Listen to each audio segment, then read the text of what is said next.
नमस्कार।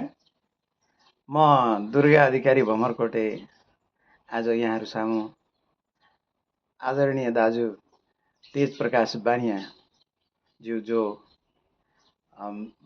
रिटायर्ड चाहिँ जज साहब हुनुहुन्छ र उहाँले लेख्नुभएको वरिष्ठ साहित्यकार पनि हुनुहुन्छ। उहाँले लेख्नुभएको देशको परिस्थिति शीर्षकको कविता शार्दूल विकृत छन्दमा छ।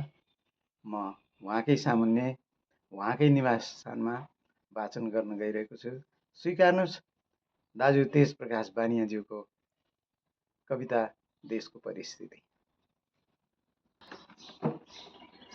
हाम्रो देश विकास गर्न कसरी होला त सम्भावना, नेताको मनमा कुनै किसिमको देखिन्न है चाहना।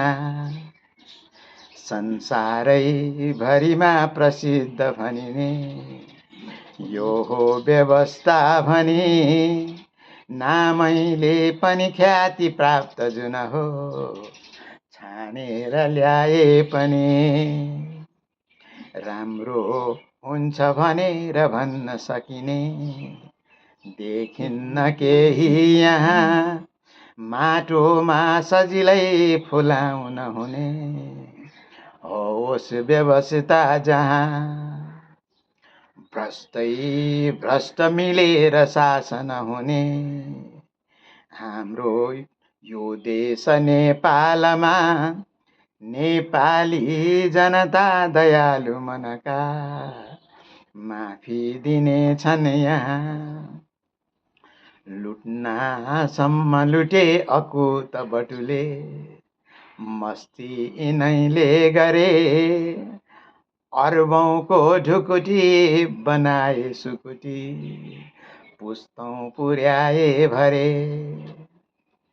दोषीलाई कडा सजाय नहुँदा हाँसेर टार्ने भए, अर्काले ऋणमा दिए जति सबै भण्डार सार्ने भए। कानुनी प्रक्रिया पुर्याइनमा मुद्दै लगाए पनि लाजै छैन कतापि भ्रष्टहरूमा जेलै पठाए पनि।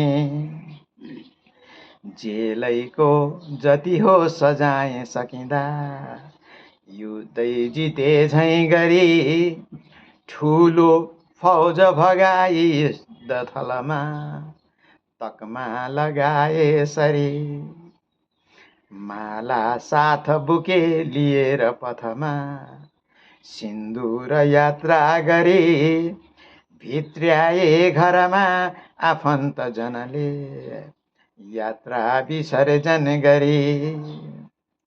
बाटोमा रमिते भए भर सबै दायाँ र बायाँ गरी, लावा लस्कर ब्यान्ड साथ रहँदा देखिन्छ जात्रा सरी, देखिन्छ जात्रा सरी। हस्त धेरै धेरै धन्यवाद अनि नमस्कार।